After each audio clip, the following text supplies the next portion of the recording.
Sir अभी आपको हाल ही दिनों में कौन सा पोस्ट मिला है? अभी मुझे वेस्ट बंगाल प्रदेश कांग्रेस कमेटी के ह्यूमन राइट्स सेल में एज ए स्टेट सेक्रेटरी का पोस्ट अभी दिया गया है। सर ये ह्यूमन राइट्स है क्या, कुछ इसके बारे में बताइए। एक्चुअली ये all India Congress committee human rights cell का ही एक पार्ट है जो वेस्ट बंगाल का यूनिट है।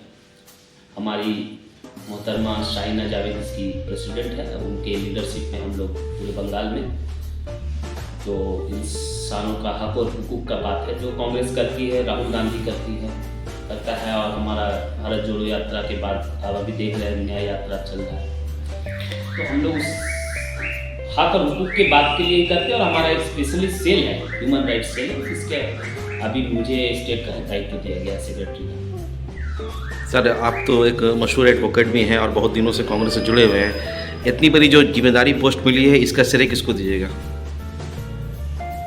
इसका श्रेय मैं प्रदेश के जो हमारे सीनियर तमाम आला नेता हैं उनको मैं देना चाहूँगा, और मेरी जो मोहतरमा प्रेसिडेंट शाहिना जावेद जी हैं और ह्यूमन राइट्स सेल के जो हमारे सीनियर लीडर्स हैं उनको ही मैं ये श्रेय दूंगा कि उन्होंने मुझे इस काबिल समझा कि मैं पूरे बंगाल में कांग्रेस का परचम को लहराऊं और जो इंसानी हक और हुकूक की बात है जो कांग्रेस राहुल गांधी सोनिया गांधी जी के नेतृत्व में जो हम लोग काम कर रहे हैं वो काम को आगे बढ़ा सकें। कुछ ही दिन के बाद अब लोकसभा इलेक्शन और इसकी तैयारी में कांग्रेस तो जुट गई है, इसको लेकर कितने पूर्व उम्मीद है, क्या लग रहा है आपको?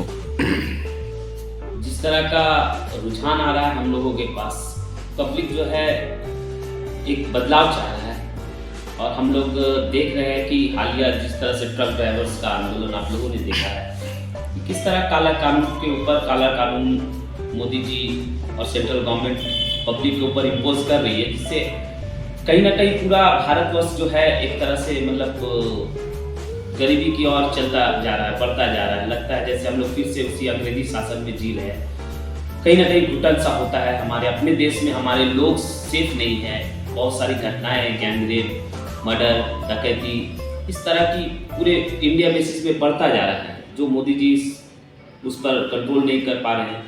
कम्युनलिज्म बढ़ता जा रहा है। इंडियन अलायंस को लेकर के पूरी दुनिया की निगाह इस पर टिकी हुई है, लेकिन कहीं ना कहीं बंगाल में हम लोग को ये बनता हुआ दिखाई नहीं दे रहा। क्या लगता है इंडिया अलायंस बंगाल में हो पाएगा? इंडिया अलायंस के बारे में मैं ज़्यादा कुछ नहीं कहूँगा। हाईकमांड ऑलरेडी मल्लिकार्जुन खड़गे जी का बयान है कि हम लोग का गठबंधन रहेगा और हम लोग गठबंधन के तहत ही हम लोगों का टारगेट एक है, हम लोगों को सेंट्रल गवर्नमेंट में मोदी जी को और मोदी जी का जो गवर्नमेंट है उसको हटाना है। उसके लिए हम लोग का गठबंधन जारी रहेगा। ऑल ओवर इंडिया बेसिस पे कांग्रेस का गठबंधन जारी रहेगा। आप चूँकि आसनसोल एमपी सीट से बिलोंग करते हैं और कुल्टी माप रहते हैं, इसको लेकर के आइंदा जो लोकसभा इलेक्शन उसकी तैयारी कैसे चल रही है?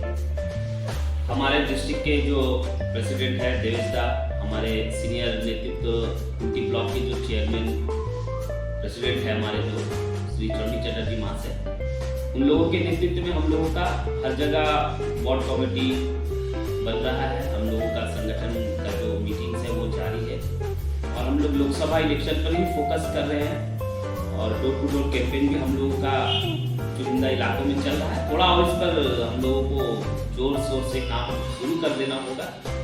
उम्मीद है कि इस ठंड का मौसम थोड़ा सा गुजर जाए, उसके बाद हम लोग पूरी जोश और खरोश के साथ उतर जाएंगे और 2024 में हम लोग यहाँ से अपना इंडिया अलायंस का एमपी कैंडिडेट संसद से जिता के हम लोग सेंट्रल में सोनिया गांधी राहुल गांधी को हाथ में देंगे। क्या लगता है 2024 में पब्लिक को बदलाव देखने को मिलेगा?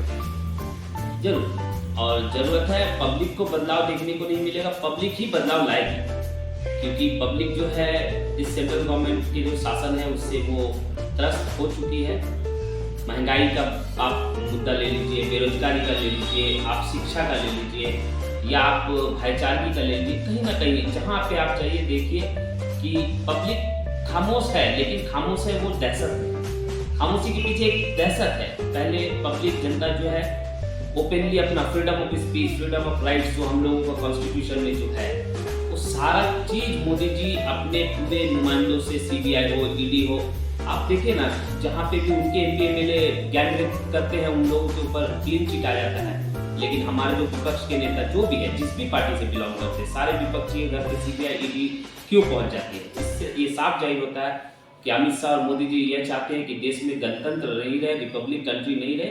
ये हिटलर सा में तब्दील हो जाए, और हम लोग इसको रोकने के लिए राहुल गांधी बेरोजगारी का से मुद्दा लड़ेंगे। कितना असर करेगा इलेक्शन में? बेरोजगारी का मुद्दा बहुत ही ज़्यादा असर करेगा इस इलेक्शन में। कारण है कि इंडिया अभी वर्ल्ड में सबसे यंगेस्ट कंट्री है। 27, 28, 30 साल की जो एवरेज पॉपुलेशन है वो पूरे वर्ल्ड में सबसे ज़्यादा इंडिया में है, और ये लोग ही बेरोजगार हैं। मैक्सिमम यूथ का पॉपुलेशन जो है इंडिया में, और वो कन्वर्ट है वोटर में, और वो वोटर समझ पा रहा है कि मोदी जी ने 15 लाख का वादा किया जो झूठा था। मोदी जी ने वादा किया कि हम लोग रोजगार 2 करोड़ देंगे, वो झूठा निकला, वो एक फलसफा निकला। उसके बाद मोदी जी ने फिर एक वादा किया कि हम लोग ये स्कीम देंगे, वो स्कीम देंगे। इस तरह से पब्लिक को सिर्फ वो बरगला रहे हैं। तो अब रोजगार जो है गरीबों को मिल नहीं रहा है, और प्राइवेट जितना भी संस्था है या गवर्नमेंट का संस्था, सबको प्राइवेट करते ही जा रहे हैं। तो जहाँ पे रोजगार था, ECL हो, BCCL हो, पहले रेल था, सेल था, आप हर की जगह देख लीजिए, अडानी और अंबानी को छोड़ के किसी का आपको वहाँ पे टेंडर नहीं मिलेगा। इससे साफ जाहिर है कि देश कहाँ पे जा रहा है। और जो हिंदुस्तान में कर्ज बढ़ रहा है, इसके बारे में क्या बोलिएगा? एक समय मुझे याद है कि जब हमारी गवर्नमेंट आई थी अटल बिहारी वाजपेयी के बाद, NDA गवर्नमेंट के बाद हमारी गवर्नमेंट आई थी जब, तो उस समय मनमोहन सिंह जी ने कमान संभाला था सोनिया गांधी के नेतृत्व में। तब भी हमारे देश की अवस्था बहुत ही दयनीय हो चुकी थी, लेकिन मनमोहन सिंह एक इतने बड़े अर्थशास्त्री थे, उन्होंने देश को रिकवर करके ग्लोबलाइजेशन किया, ट्रिपल P का मॉडल लाया, मनरेगा लाया। आपने देखा होगा कि right to information act, right to education act जो आज कंटिन्यू है, जिसके जरिए आज पब्लिक को सारा कुछ मिल रहा है।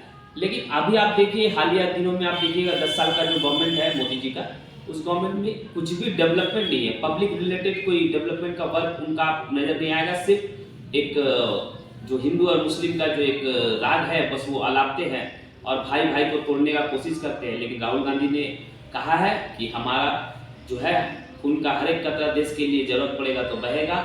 हम कश्मीर से कन्याकुमारी तक गए हैं, इस बार हम लोग मणिपुर से नागपुर तक जा रहे हैं, ताकि ईस्ट से वेस्ट को, नॉर्थ से साउथ को हम लोग जोड़ेंगे और दिखाएंगे कि भारत एक है। भारत की अखंडता, संप्रभुता को कोई नहीं तोड़ सकता है, चाहे वो कितनी भी बड़ी पार्टी आ जाए। भारत वर्ष जो है हिंदुस्तान का, हर एक नागरिक यहाँ का आवाम है, हर एक नागरिक को उतना ही हक है जितना हक एक प्राइम मिनिस्टर, एक प्रेसिडेंट ऑफ इंडिया को है, उतना हमारा एक सिटीजन ऑफ इंडिया को इक्वल राइट है। चलिए, बीइंग एज ए कांग्रेस नेता के नाते आपको कार्यकर्ता से क्या अपील है, क्या रिक्वेस्ट है?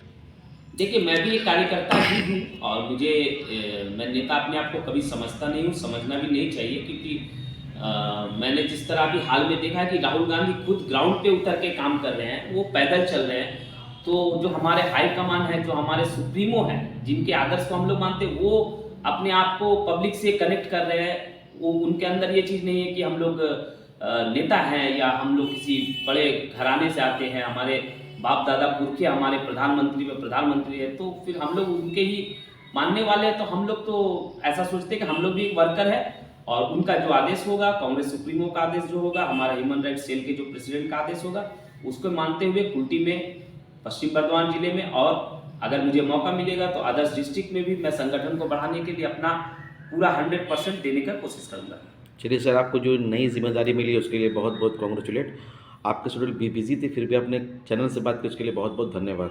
धन्यवाद आपका, और साथ ही साथ आपके कार्यक्रम के जरिए मैं, जो हमारे लोग सुन रहे हैं आपके चैनल के, सबको मैं नववर्ष की जो शुभेच्छा है वो भी देना चाहूँगा। और मैं आप लोगों से आह्वान करूँगा कि आप लोग भी कांग्रेस के साथ जुड़िए, कांग्रेस के विचारधारा के साथ जुड़िए, क्योंकि देश अगर बचाना है तो हमें एक न एक जगह आकर के मुद्दे पे बहस करके हम लोगों को, कांग्रेस को आगे बढ़ाना होगा। और बीजेपी जो शक्ति है, सांप्रदायिक शक्ति को परास्त करने के लिए इंडिया गठबंधन को मानते हुए हम लोग को पूरे भारत में एकजुट होकर के लड़ाई करना होगा। जय हिंद, वंदे मातरम।